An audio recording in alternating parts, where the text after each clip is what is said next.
Welcome to Youngstown Studio Show. We do recover. Hey. I'm sitting here with my wife, my co-host. Hi. And our special guest speaker today, Nathan Howell. We had the pleasure of interviewing Nathan's wife last week, and she had an absolute powerful story, and I know you have one as well. So we're excited. we'll dive right into it, sure. Nathan. So what was it like for you growing up? Yeah, I had really just my parents divorced when I was really little, so I had my mom and stepdad were military, and my dad and stepmom were pastor family. Ooh. So I grew up in church my whole life. I mean, I had a really good upbringing pretty much, but yeah. What was the downfall? So I know you used for several years. What was your drug of choice? Yeah. What started you into using? Yeah. So, I sit and have thought about this a lot. It's like, I just, for me, it was like when I was growing up, I was really shy and a little bit like intimidated. And so a lot of like my friends that accepted me and welcomed me, a lot of them were just, had started doing drugs as I got older and stuff like that. It was just like more the rebel kids, what I mean? Yeah, the cool thing to do back then, yeah. And so... It looked like fun. Yeah, and it was just, I just wanted to be accepted, I think, primarily as I was growing up, and just, somebody that, I wasn't a popular kid, you know what I mean? Yeah. So, so just, as we got older, that just kind of happened, and we just started trying some different things, and then one thing led to another, Yeah. So you want to say you like started with like pot, and then you went from pot to maybe some pills, or what was your drug of choice? What was your? Yeah. So I mean, I started with pot, and then when I was 16, actually, I started to do actually like cough syrup. Was a really big thing. Scissor. Yeah. So we would leave during lunch and go to the dollar store and steal a couple bottles of cough syrup. Robo-tripping. Yeah. And so, I mean, it was interesting. I was like struggling at that point because I had, bad relationships and stuff or whatever that was happening in my life at that time. And it just kind of like, I was still on the fence, I was like trying things. I wasn't like going in too deep, and then, bad relationship. And then I just kind of like, well, I'm going in face first. You know what I mean? Right. So I want to say too, I mean, starting out, just so everybody that's listening knows, well, number one, y'all can call in. You can call in anytime during the show. You don't have to wait for us. 330-595-1600. You don't got to wait for us to tell you to call in. You can call in, but I just want you to tell everybody so that they know like where the hope is coming from. Like, how long clean do you have? So the people that are sitting back listening that are going to hear everything else, that's like the most important thing, right? It's like, how long clean do you have, so that they know that they can get there too. Yeah, for sure. I've been clean for 11 years now, so. Whoa. Let's go.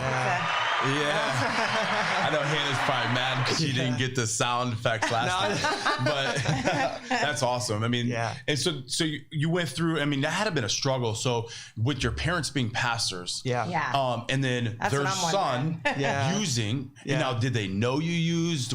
How did that go for you? I mean, I hid it for a little while, and then one time, I had done, it was like 18 Mucinexes at this girl that I like's graduation.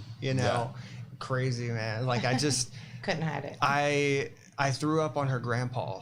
Wow. And that it's just like all of that stuff like started. You know what I mean? And and that's just the reality of like some of the stuff that happens, obviously, that you hurt people, and walking in where I am now, it's like some things you can never take back, right? And you just hope to like be a better person, like as you know what I mean. But so that kind of exposed me a little bit, and then I got a little bit of grace. I was starting to like get away, with being able to go to the store by myself again or whatever. And it was like, as soon as I had that freedom again, I started going right back into things. and hiding things some more. And by that time I had started getting older, so I was working a job and I was able to pay for different kinds of things at that point. So a lot of hidden stuff for a while. Yeah. I know Marcus is asking, what's up, Marcus? What's up, Marcus? He said what he'd like to know is, what was the moment like when you had decided that enough was enough? So I actually had like kind of like a turning point moment for me. I grew up in church, dad being a pastor. I had a really great lifestyle, but despite that, I was really like didn't know who I was, and I was trying to figure out who I was, and through my friends and different things. And a good friend of mine that grew up with me, really small town, grew up in Newcomerstown. He was now 19 at this point, and I was 20, and hanging out with all the people that we hung out with. And he had a lot of drug addiction problems too. And there was a little trailer fire where everybody was partying out there, a lot of my friends, and he didn't get out. And so 19 years old, and I had this, level of influence where, he would have conversations with me that he wouldn't have with other people because of who I wasn't. And so like, he would have spiritual conversations with me or whatever. And I wasn't able to help him. I didn't know who I was, you know what I mean? And, and that really just kind of like, I didn't feel immortal anymore. I didn't feel like 21 and invincible, and you know what I mean? Yeah. And so that was really like a big awakening moment for me. And then, I had walked through some steps towards recovery at that point, but still struggled. But that was really a big moment. I think probably my biggest moment of like, something has to change in my life. You know what I mean? Right. Did you just like make that decision, or did you end up doing like a rehab, or how did that come about? Yeah, so that rehab wasn't really available for me or my family. It was just like the cost was really difficult, and it just was. There was a couple of things that, like my dad had tried to help with. There's a couple different like programs and stuff like that. It just didn't work out for me, and I had at that point really just left the home, and I'd had no money. I was like virtually homeless, living with friends' families, you know what I mean? And so, it just, I don't even know that I really ever thought that I could even go in that direction. I just like, I don't have any money, you know what I mean? Yeah. And so, I actually, after that, that time with my friend that passed away, I kind of like actually went over the deep end a little bit more, but it was like, you know what I'm saying? Because like it had really impacted me really hard. Right. And so, but I just didn't know how to get out of the situation. I had a moment that actually, was really transformative for me, but it just, brought me to maybe some of the next steps.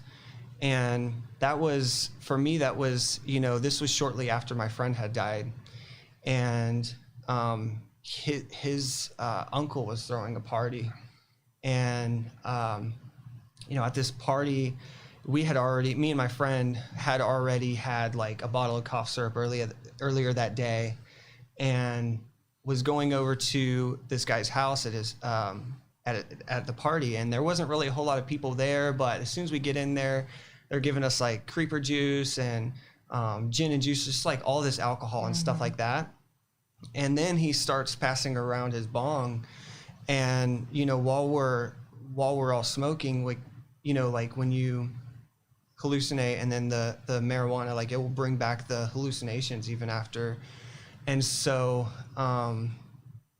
here I am, like smoking and all the drugs and the alcohol and everything else. Like I've been this size my whole life, so and like this guy's face changes, and it like really creeps me out, and like I start feeling like I'm like on fire, and so it freaks me out so bad that I try to go out the guy's door, and I trying to unlock this door, and I hear him laugh in the background. He's trying to leave to his girlfriend. And I was all freaked out at this point, you know? And so like a light at the end of the tunnel, this back door that was on a balcony that led off the guy's property into the alleyway, was just like illuminated. It was like a light at the end of the tunnel, you know? Yeah. And so I go out this back door and go down, and this is like, I actually had like for me, it was an encounter with God, you know? And I know it's different for everybody, but this is what happened for me. Is I get off the property and into the alleyway, and growing up in church, right? You know what I mean? And I just like threw my head down as if like to pray. I don't even know that I said any words really. And it was like the sky opened up, and there was a wind that blew over me. And in that moment, I had like an out of body experience, and I was completely sober, and I was saying words that I was out here somewhere, and like just observing everything that was happening in this moment. And it was just like, you know, for me, and it was God like speaking through me. And he's like, you know, talking to the devil. He's like, who are you to take this man's life before his time? Like they were having a conversation. I'm out here at this point. And I sing this song. I sing, I love you, Lord. In the middle of the alley at like 10 o'clock, it was like the most amazing thing that I've ever sang in my life. Like, I don't even know that I've ever sang anything like that to this day. Yeah.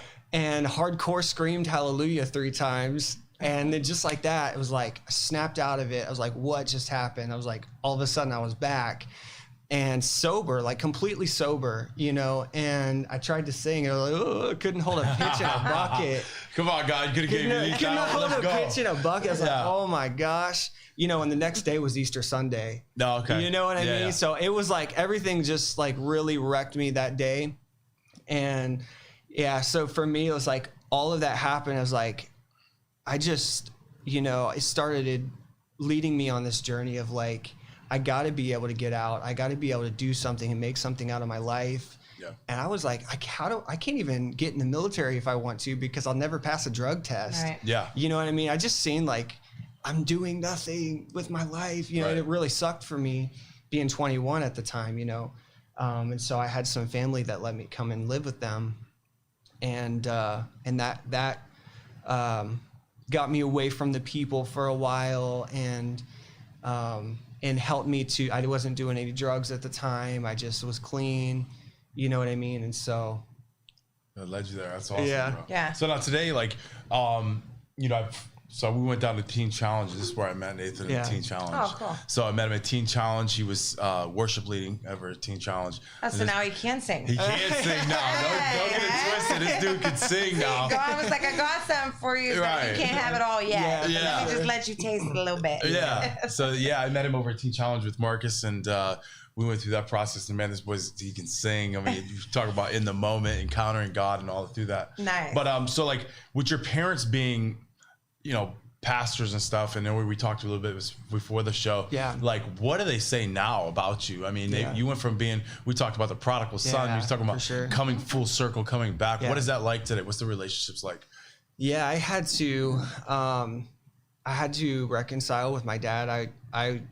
When I first like got clean, it was kind of like, you know, am I going to believe, you know, the people in my life, are we going to believe that he's actually like doing this for real? Mm-hmm. And, you know, I just remember having a conversation with my dad a few months after, and it was really clear to him. Like, he says this to me now, where like, I just knew that something had changed about you. Yeah. You know what I mean? And it was just a serious commitment. And that's what I say to a bunch of people, because I work at a recovery center, and you know, we all as addicts want those relationships back so quick, right? Yeah. We took so long to ruin them, but yet patience is a virtue we don't have, right? So like, it takes that time, and it takes you doing the next right thing. It takes you proving to them, not with your words, but with your actions, in order to get addicts those back. Want like instant gratification, right? So that's why it's like immediately I want it back, even though it took me years to lose it. I feel like we do have a caller on the line, so we're gonna go ahead. Caller, you are live. Hey, what's going on, guys? Oh, hey, what's up, Marcus? What's up, buddy? Yeah, man. Listen, I'm loving the content. The Hills are amazing. Nathan, you're amazing. Aww. I had a question for Nathan. So, talking about the wilderness and just kind of the highs and lows of addiction and coming out of addiction, what's something, Nathan, that you would say to someone who's going through a wilderness or a difficult season in life? How would you encourage them to keep fighting the good fight? Yeah. Put him on the spot. Go on, Marcus. Let's go, Nathan. Come on with it. He's ready for it. Yeah. No, for me, and this is probably unique to my story, but it's also like, I think it's like almost like representative of different people's story too, where I didn't have a license, I didn't have a car, so I walked everywhere for like the longest time. I would walk sometimes for miles, and in that time is when I actually thought about life. I thought about things. I would look at the stars and think about like just what's out there, you know what I mean? Yeah. And walking home from work and stuff like that and different things. And, you know, I think, you know, being able to really just, you know, how do you, in the wilderness and stuff like that, I just think that it's really just a matter of having people in your life that are going to continue to encourage you in the right direction. Yeah. And even if it's not, it's like really just being able to process and think about, I heard something recently that really impacted me, and it was that there's only two people that you should make proud in your life, and that is 8-year-old you and 80-year-old you. You know what I mean? Yeah. And thinking about like where you're at now is like 8-year-old you, is this who they dreamed that you would be? You know what I mean? Right. At where you're at. And if it's not, like, what do we do? Like, how do we get through that? And then 80-year-old you, I think on the opposite end is like, are we making decisions now that 80-year-old me is going to really be grateful that we made the decisions? Like if you're wanting to focus on recovery and working through like the struggles of all of that, like the decisions that you're making now is 80-year-old going to be grateful for that impact that you're making? You know what I'm saying? Yeah, nice. That's good. I love that. Marcus, thanks for calling in. So good, man. I love you guys. All right, brother. We love you too, bro. Thank you. I think too that like it's really important that people do know that, because there's other people too that have said the exact same thing where like God just kind of intervened.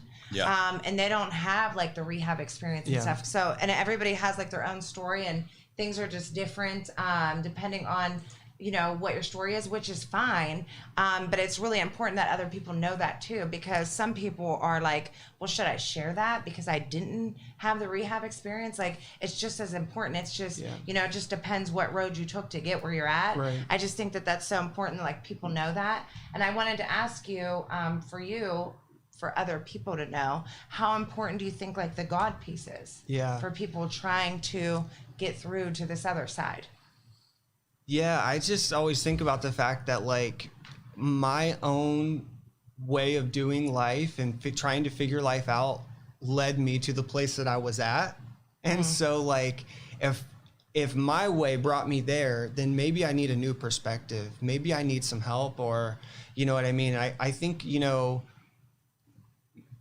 they're like, I always encourage people, you know, because I've had different conversations with people that, whether religious or not religious at all, and it's like, you know, I think a lot of times if you're not religious, you don't believe in God, it's like, primarily, it's just a matter of like, and I really encourage people to just start the conversation, even if you're like so angry with God that you just want to scream at him. Like, he's not scared. Like, could we punch Jesus in the face if we wanted to? Like, he took it all though. He really did. Yeah. You know, he's not scared of that. And so like, just start the conversation. And I think that, you know, it's like, because there's like this other level of things. It's like, it's supernatural. You know what I mean? The things that you can't do on your own. Right. There's this greater force that has the power to actually really like work things in your favor in a way of like, you know, in a way that you couldn't do. Or be all that you got, and God will be what you're not. You know what I mean? Yeah. Right. So Marcus is saying, and I don't know what this is, so I feel like. Oh, we got the 3-digit pin. I believe we still have some earpods in there. And the person who unlocks it. He's guessing the number for the safe. So the people that are calling in are allowed to guess the number. Yes. You have to call in, guess the number. Marcus, if you drop me a 3-digit number, I'll put yours in. What is it? 777. 777. Okay. So hit 7. Here we go, Marcus. You ready? Hold on. Let's see. And then is that open? No. Let's see. No, Marcus, you're beat, Marcus. You're beat, bro. No good. If anybody else wants to call in to unlock the safe, yes, you got to call in.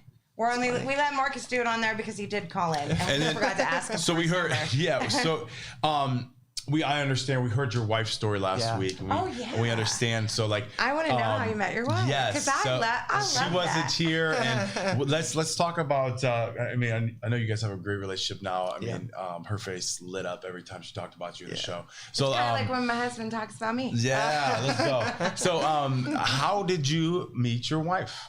Yeah, I had, at this point, after getting clean, had come to reconcile with my dad a few months after getting clean, and just like wanted to rebuild the relationship piece. And I'm a musician. I love to do music. So I was like, hey, you need somebody to play music at church, Yeah, right. But so I was at church this one night playing music, and and it's actually kind of cool because when I moved to Marion, which is where my dad was at the time, I needed a job. That was the primary reason why I needed to move, because and I wanted to reconcile with him and stuff. But the person that hired me, the HR, was I was doing home health care, and she was taking me to the group home and asked me to pray for her son and daughter because they were struggling with addiction at that point. And so I was like, yeah, sure, And I go, so I'm now like playing music at church about a month later or so, and her and some of her friends come to the altar at the end of the service and stuff, and they were actually like, they were all drunk and they were all like, but it was something really real, and I just like something just like felt, like drew me to her. I just needed to like get to know her, and then I asked my mom afterwards, like, who was that? It's like, oh, that's Dottie's daughter. And come to find out that was the daughter of the HR person that hired me, that I was praying for, Right. Wow. I didn't even know that, And so I was just able to share my story with her and how I had just come out of addiction and recovered through that. And that I think was, really a part of the big impact for her believing that she could get out of some of the struggle that she was into. Yeah. But I couldn't have done it, without my own journey and just walking through that. And then now you recommended Hannah for Adult and Teen Challenge. Yeah. And what was that like? So, I mean, she gets shipped off. You guys don't even talk for over a year. Yeah. And then. Yeah. So we were talking for a little bit. Her mom was wanting to send her to a rehab. And so I was like, well, I just heard about this place called Teen Challenge. So she goes there and has her own like recovery, and after she gets back, it was just like, I could see such a dramatic change in her life too, and one thing led to another. We started talking, and then took her out on a date, and now 11 years later? 11 years later. Now you have 2 kids. How old are your kids? 6 and 4. 6 and 4. Nice. So I want to know if you had the option, and you went all the way back and you had the option and you were asked, you could either not be an addict or be an addict. And this would be your life if you chose to be an addict. Like, would you choose to do it all over again or no? I know that's a tough one, huh? Yeah. You like that? I'm really grateful for some of the things I experienced in the painful parts. Yeah. You know what I mean? Because it's caused me to be who I am today. Yeah. I care about people differently. Yeah. Like one thing I never ever wanted, and I hope my friends know this, is like, because I had to leave people in order to get to my own place of recovery. Yeah. Mm-hmm. And I never wanted them to think, oh, because he's doing this or because he's away from us or he's doing the church thing or whatever. I never wanted them to feel like I didn't love them or care about them. Right. You know what I mean? And so we still have there are those of my friends that still care about me enough. Like we still have a good relationship and stuff like that. And so I hate to, like, I definitely would not go back through and do all, man, it was miserable. Yeah. It was so bad. It was nasty. Yeah. You know what I mean? Like, yeah, it was just the whole life, man. It was like feeling like crap all the time, you know, and always looking for the next high, all of the stuff. But I am really grateful for some of the things that I've learned in the process, for sure. Yeah. You know, but and with having the scars from all that, right? Yeah. It kind of shows us how powerful God really is. Right. Like my scars, like I wouldn't trade a single one of my scars. Yeah. Because each one just shows how good God is, right? Yeah. And as we go through that, it's like it's crazy. Like I know today I was asked kind of a similar question a couple weeks ago, and I was like, there is not one thing in my life that I would change today for sure. because of the life I'm living today. Yeah, for sure. You know what I'm saying? So it's Right. like when I say it all the time, I'm living my best life today. I am living my best life today. You know what I mean? Yeah. And it's awesome to live with that, like no regret sort of deal. Yeah, for I mean, you know that slogan, no regret, no fear we used to have back in the day. But I literally live my life with no regrets today. And what are some of like the blessings that you have in your life now?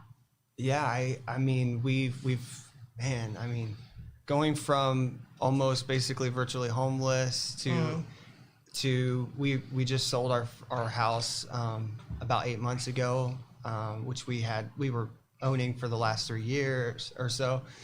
And I look at everything now. I'm like, I got kids, I got a family, like all of the things really just make me super grateful. I never really thought that I would be in the place that I'm in today. You know, and so I just, like, my family is huge for me. Yeah. You know what I mean? Oh, yeah. And even a home, like, I mean, I know it sounds crazy, but it doesn't though. Not to us. Yeah, actually, we're like, right? Homeless for a while. We agree. Yeah. Sleeping outside. Like, come on. Well, I remember one time I slept in a graveyard one night. Yeah. I had nowhere to go, and I had warrants out, and I'm like, cops will never look for me in here. So I remember sleeping in a graveyard one night, like underneath the pavilion over there. But like that's where we were. You know what I mean? And then to actually own a home, you know what I mean? It's like, what? You know? And then I mean, I can relate with the family thing now. I don't know if you guys know, I'm a dad. So my son's almost 3 months old, and that's just like, there's no better feeling in the world to like look at that little thing. I mean, all your worries and whatever you did during the day, it's like dissipate real quick. For sure. Yeah. What would you say to someone that's struggling right now, that's listening? They don't think they can do it. They don't know what their first move should be. They don't know who their identity is. Yeah. You know. What would you? Yeah, man, you know, I think really just deciding, I think going back to that, like, it's gotta be like a moment where you just like have this like revelation. You just wake up and you say, aha, like I realize that I'm not where I want to be.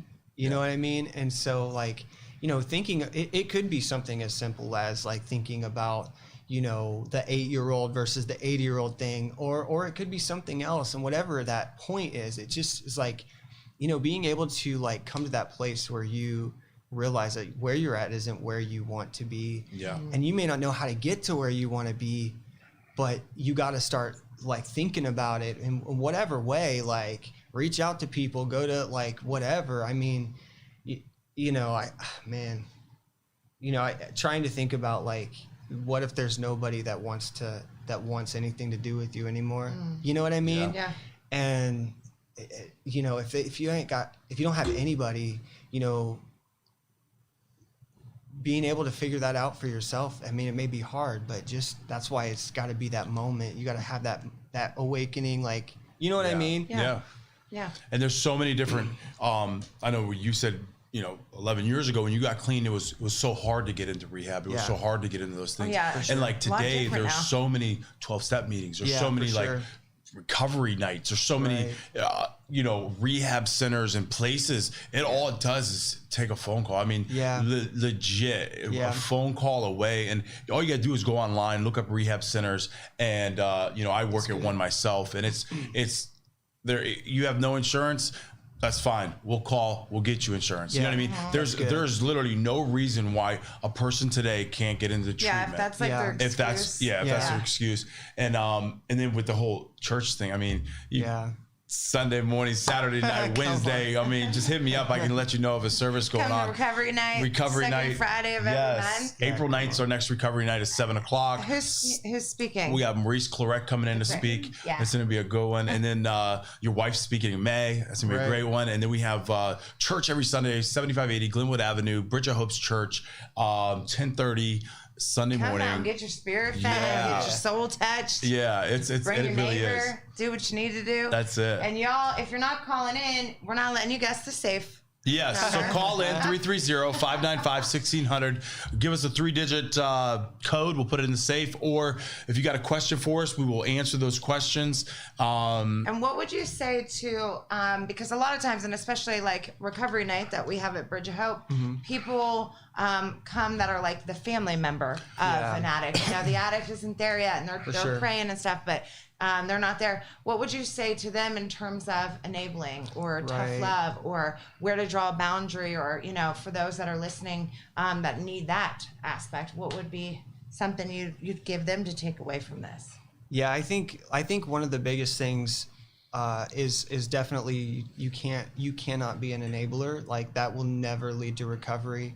Like, it would take an act of God to lead somebody into recovery as you're enabling. Like, you know, if somebody's, you know, that is actively struggling with addiction and you're giving them money, I mean, that's just a very bad idea. You know what I mean? And they're I think the hard part for most family members is like, where's the line? You know, what is the line that separates, oh, I'm not loving, or I'm not being the parent that I want to be, or the family member or whatever, versus like, you know, where's that line? I think it's important just to always, for me, it's a matter of like, you know, if you're actively like calling out the best in the person that is struggling, like you're recognizing like where they're at is not their potential. It's not the place that they can be in life. And and it's not like coming at them harshly or critically. It's really just loving them well enough to liberate them and call out the best in them. And you know what I mean? I think it's just always having like a higher mind than like where they're at. Like, look at it circumstantially, look at it temporarily, and think about the fact that like, hey, if they can just come clean, like get clean, like this is what their life could look like, and think about that stuff, because that will help you to keep a positive perspective on the situation and really truly believe. And if you believe that your family member or friend can come clean, you're going to always relay that in the way that you talk to them. And that will give them hope. You know what I mean? And so just always being able to have a higher like perspective than, you know what I mean? Exactly. Yeah. That's good. Taking it all the way back to the very beginning, when did you know that you were an addict? Because there's people that stay in denial for a very long time. And we always say, don't even notice I am lying. It's denial. Like, we don't even know it, you know? So when did you even know that, hey, I'm an addict. Hey, I might need some help. Hey. Yeah. I mean, for me, I realized fairly early, because, you know, when I was having to hide what I was wanting to do, you know, my upbringing was a little bit more strict than maybe some other home lives. And so I was really having to hide everything, really. And for me, like living with the kind of like the guilt of all of that was like, but I wanted to experience and I wanted to explore. And so, you know, after having done that for so long, it came to a point when I just realized like, and it was some of the hard moments for me, you know what I mean? Where I just realized like, this isn't where I want to be. And what am I going to do? Like, am I going to ever be able to work a job? You know what I mean? Like, you know, and so that was some of like the stuff that helped me to kind of come to that beginning. You know what I mean? Yeah. Cause we talk about that. We talk about that all the time, is like, you know, the days we were in the crack houses and looking out the windows, and it'd be 7 a.m. and like, how are they going to work? Who does that? Like, is that what normal people do? And to be that normal person, quote unquote, today is wild. Like I specifically remember a couple of years ago, it was just I was that person peeking through the windows, like, For sure. you know what I mean? It was wild. But when it comes to family, like, and trying to love on people, and get that through to them. I know I heard a quote this week, family stands for forget about me, I love you. You know what I mean? And to show someone that, just love, you know what I mean? Like, hey, it ain't about giving them the money. It ain't about just loving on them. And, maybe not projecting me, telling them you're an addict or telling them these different things, just being like, hey, you're a son, you're a daughter, you're a husband, you know what I mean? To so that maybe they can wake up and realize their true identity. I think that's big because words are powerful. I for sure. And also, like, I think too is like, the hardest thing I think to do as a family member that has found themselves like I'm contributing to the problem and not really helping it is saying no. Like, that's really the hardest thing. But by saying no, you actually become a liberator, which allows them to be able to be free from that stuff, because like you cut off the access to their way of living. And I hate to say it like that way. I was an addict, we're addicts, and so like, I want that to come across from a position of love, because I recognize like we were just struggling. We're all struggling in some way or another, you know what I mean? But still being able to make sure like that's done in a position of your heart from love, and knowing that like I need to, for me to say no is actually me to help them. And if I cry because I'm saying no, then that's fine. But being able to set a healthy boundary is really important, because in any kind of love relationship, there's always got to be boundaries. Otherwise, we just trample each other, So, do you think like where you're at now, in your life, do you think that you have found your purpose? Oh yeah, I'm currently working on writing some songs. I've been writing songs for a while, and I just like, I go back and forth with like writing something. I'm like, oh, it's not good enough. It's not how I want it to be.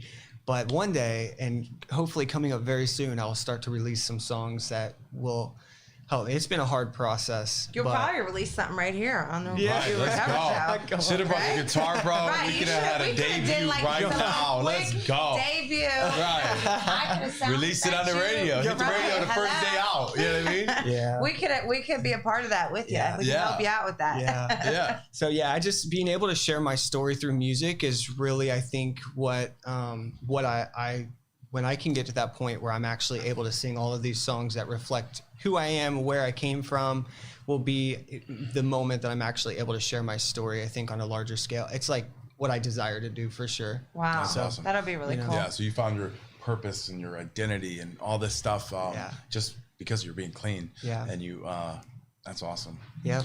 I think that I feel like the songs will be something about like coming out the dark, God assigning you the mountain to make sure that other people know that the mountain can be moved. For sure. Do you ever feel that way? Like maybe that's why, because sometimes it's real hard for us as addicts to be okay with the fact that we had to go through all of this stuff, or it was such an ugly time in our lives, and it could be years, it could be decades, however long it was.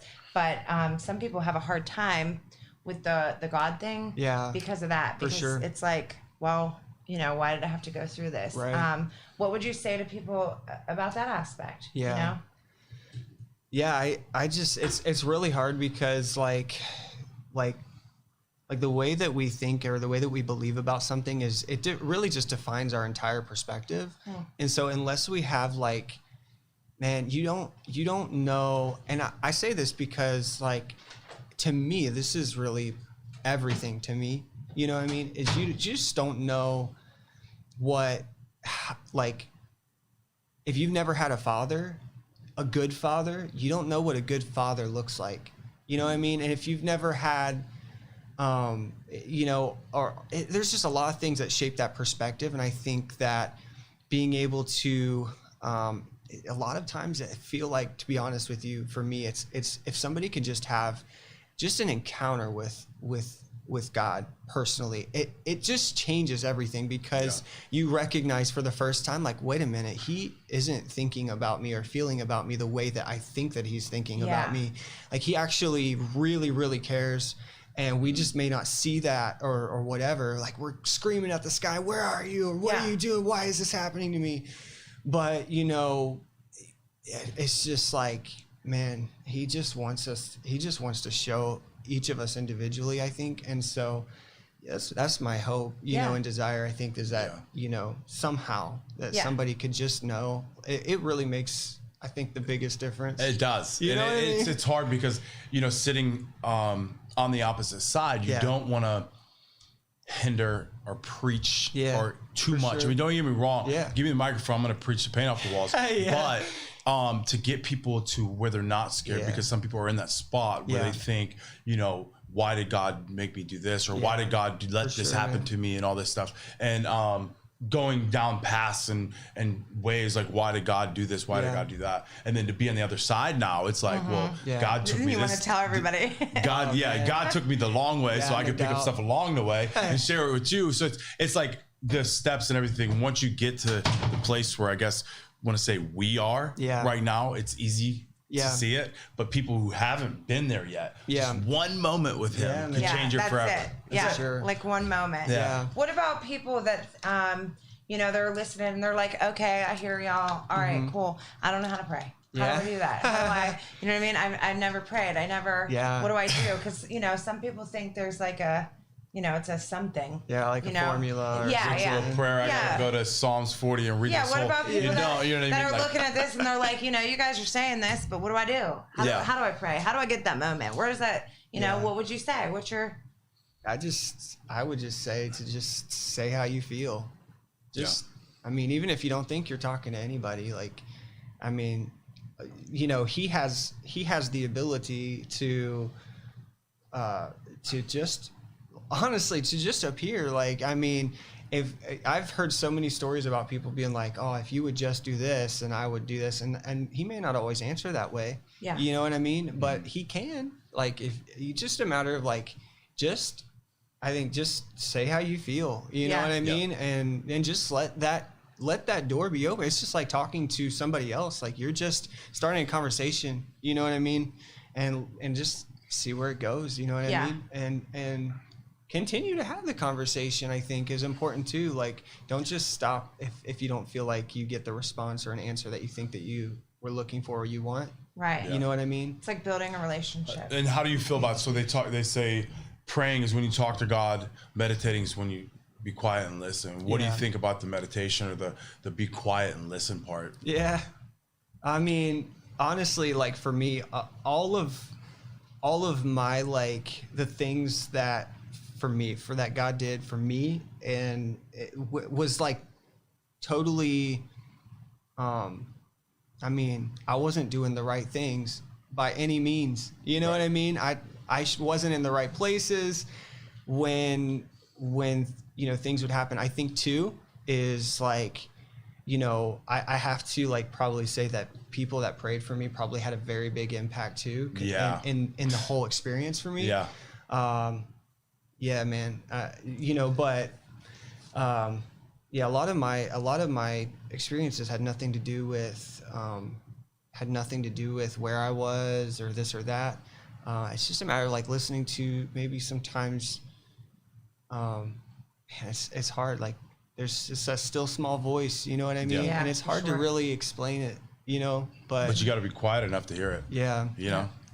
And watch what you pray for. Oh my goodness. Because I promise you said about things happening. My mom prayed me into prison. I'm a firm believer into that. She knew that was probably the only thing that was going to save my life at the time. But like, definitely watch what you pray for. And God will answer prayers. Like you said, it does not have to be in the way that you wanted it to be. Good luck praying for patience or something like that. Then you get behind everybody on your way to work. You're already running late. You can't get in line for coffee, like everything. That's usually how that works. What about what's it like being married to another recovering addict?